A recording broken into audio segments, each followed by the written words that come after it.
sois quitte avec ta conscience demain.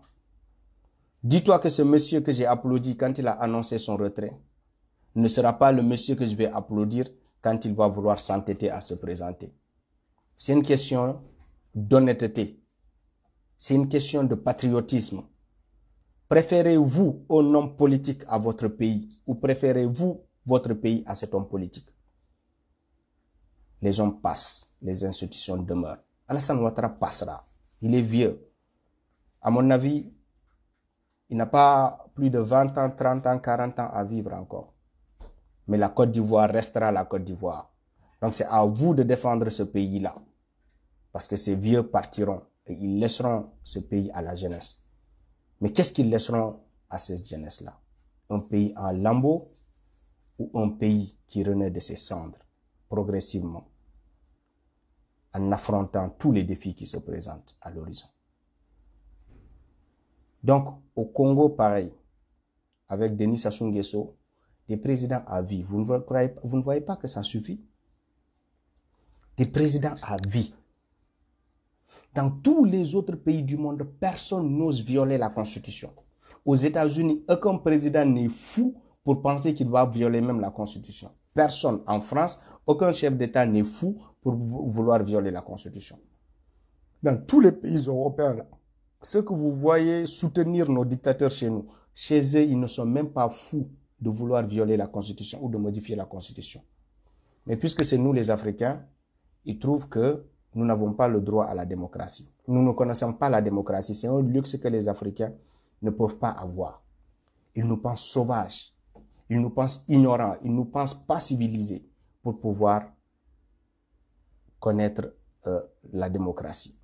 Donc, ce que nous disons, c'est à vous, peuple, à nous tous ensemble, de montrer au monde entier que l'Afrique est entrée dans la danse de la démocratie et que nous allons danser cette démocratie-là comme la France, comme les États-Unis, comme tous les pays européens du monde. Nous allons aussi danser notre démocratie à notre tour parce que nous avons aussi droit au respect de nos institutions. Vous allez les voir soutenir Alassane Ouattara pour bientôt. Soutenir, défendre l'indéfendable. Soutenir quelque chose qu'ils n'accepteront jamais chez eux. Vous allez les voir bientôt cautionner ce que Alassane Ouattara est en train de faire. Mais devant leur peuple, ils ne sont même pas fous une seule seconde.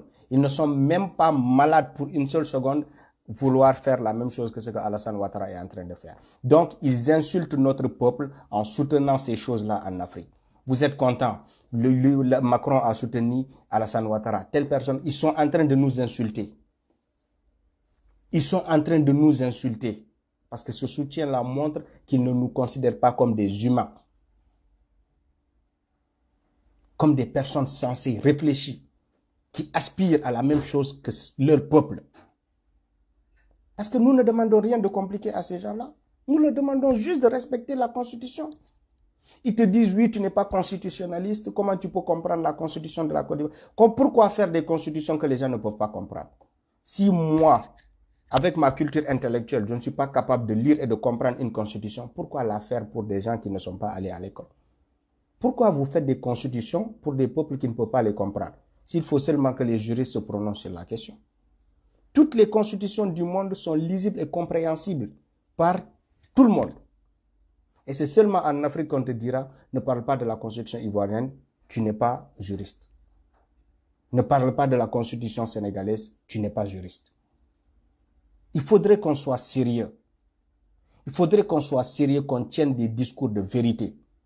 Peu importe ce que Alassane Ouattara vous donne, vous devez préférer la Côte d'Ivoire à Alassane Ouattara. Vous devez préférer vos pays à ces hommes-là. Parce que demain, ils ne seront plus en vie. Vous les aurez soutenus pour des maigres sous qu'ils vont vous donner. Mais nos pays resteront ces pays pauvres, exploités par l'Occident pour l'éternité. Ce qu'il faut faire, c'est l'union des peuples africains. Je parle de la Côte d'Ivoire parce que je vais apporter ma pierre à la construction de cet édifice démocratique que je veux en Côte d'Ivoire. C'est pour ça que je me battrai pour la Côte d'Ivoire. Parce que demain, quand dans mon pays ça n'ira pas, Quand dans un autre pays ça n'ira pas, on fera appel aux dignes fils d'Afrique pour venir nous prêter main forte. Au lieu de demander aux Occidentaux de venir nous aider, je préfère demander aux dignes fils d'Afrique qu'ils viennent nous prêter main forte. Parce que eux pourront comprendre ma souffrance. Eux pourront comprendre mes douleurs et mes peines plus que n'importe quel autre peuple du monde. Parce que nous sommes frontaliers. Nous vivons la même misère et nous vivons les mêmes réalités. Je préfère écouter un frère qui parle de la Côte d'Ivoire que d'écouter des Européens qui parlent de la Côte d'Ivoire. Parce qu'ils n'ont pas le même respect pour nous qu'un frère africain pourrait avoir pour nous. Ils ne nous considèrent pas de la même façon que nous nous considérons nous-mêmes. Donc ce que j'aimerais vous dire, peuple ivoirien, l'heure n'est plus à la récréation. L'heure n'est plus à la récréation. Il faut qu'on se batte ensemble, hommes, femmes et enfants. Il faut que l'Afrique tourne cette page sombre de son histoire, qui continue à nous hanter, à nous empêcher de dormir la nuit. Des présidents à vie, des présidents qui violent la Constitution. Une Constitution taillée sur mesure pour chaque chef d'État qui vient. Jusqu'à quand? Jusqu'à quand? Si à chaque fois qu'on doit partir, on doit modifier la Constitution, c'est quand est-ce qu'on va partir? Une fois qu'ils ont goûté à ce qui est censé être un sacrifice pour eux, la charge d'être président de la République, ce qui devait être un sacrifice pour tout homme, quand ils commencent à se complaire dans ce bonheur-là, ils ont du mal à quitter le pouvoir. Ils sont là à torturer le peuple, prêts à tuer des gens pour maintenir ce fauteuil présidentiel. Mais dans toute la Côte d'Ivoire, il n'y a personne pour remplacer Alassane Ouattara. Dans toute la Côte d'Ivoire, il n'y a pas une seule personne capable de remplacer Alassane Ouattara. Dites-lui dans son parti. Mais pendant tout son règne, Alassane Ouattara a été incapable de trouver une personne dans son parti pour lui succéder. Donc tous les Ivoiriens sont aussi nuls, tous les Citoyens sont aussi incapables pour pouvoir succéder à Alassane Ouattara. Qu'est-ce qu'il a fait d'extraordinaire même que vous êtes incapable de faire? Qu'est-ce qu'il a fait de diable même que vous êtes incapable de faire? Vous êtes à l'étranger, dans les meilleures universités du monde. Vous pensez incapable de faire mieux qu'Alassane Ouattara? C'est insulter la jeunesse.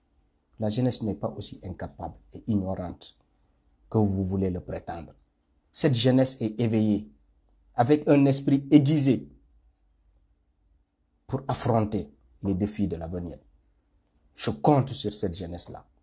Et j'ai espoir qu'ensemble, de partout, dans chaque pays d'Afrique, les dignes fils arriveront à nous sortir la tête de l'eau.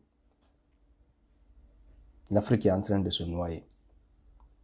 C'est le temps d'aller repêcher l'Afrique des eaux troubles où sans cesse des dictateurs nous plongent et plongent notre continent. Je suis pour une Afrique libre, une Afrique responsable, une Afrique unie, une Afrique forte de ses institutions. Forte de ses institutions, pas des institutions factices, violables, ternissables par des hommes politiques.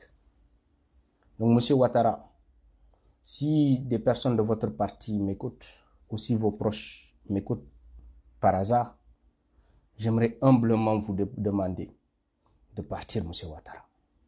Partez. Vous avez eu votre chance. Vous risquez de sortir par la petite porte. Tout le monde vous a applaudi. Regardez comment vous êtes devenus seuls. Ceux qui vous ont félicité hier, vous leur avez fait honte aujourd'hui. Ils n'ont pas de mots. La plupart de vos sympathisants ou des membres de votre parti sont humiliés. Vous les avez désarmés. Ils n'ont plus d'arguments. Il n'y a que des misérables, des malhonnêtes qu'on voit dans les médias en train de défendre ce qui est toujours indéfendable. Il y aura toujours des personnes pour défendre l'indéfendable. Des personnes qui n'ont pas de dignité, qui seront sur les plateaux en train de défendre l'indéfendable. Soyons dignes et refusons de nous humilier comme ça. Refusez de vous humilier, chers Ivoiriens. Vous êtes dignes. Refusez de vous humilier pour un homme qui ne mérite pas, qui n'en vaut pas la peine. Lui peut s'humilier tout seul, mais le peuple ivoirien n'acceptera pas cette bêtise-là. Il faut qu'on soit unis. Et la Côte d'Ivoire remportera cette victoire.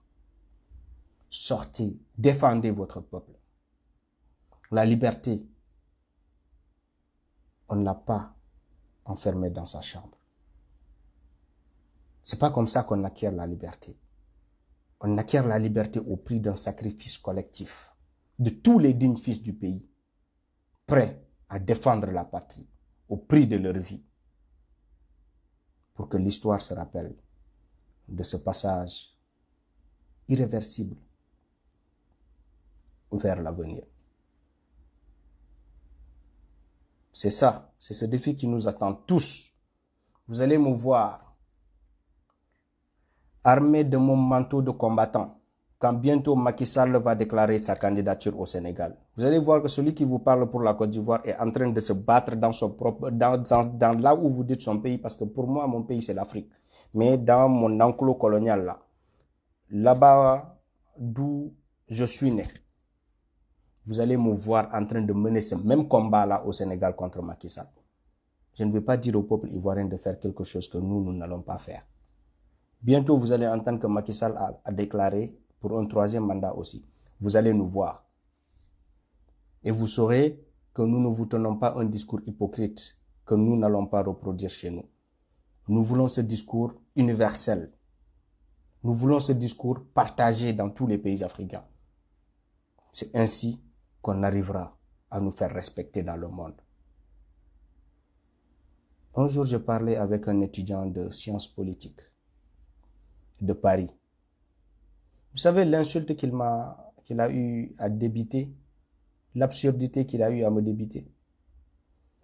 Il m'a dit que la France est devenue une démocratie à l'africaine. Et ce mot, je ne l'oublierai jamais. J'ai vu la condescendance de ces personnes-là envers nous. J'ai vu le mépris de ces personnes-là, comment ces personnes-là nous considèrent, certaines de ces personnes nous considèrent. Une démocratie à l'africaine. C'est comme ça qu'ils voient la démocratie en Afrique. Cette démocratie qu'ils vous chantent pour vous tromper, pour vous donner l'impression d'être grand, alors qu'ils vous voient petit, misérable. Une démocratie à l'africaine. Il est temps qu'on ait une démocratie à nous, qui n'aura rien à envoyer à leur démocratie. Une démocratie qui se dessinera sur le champ de bataille.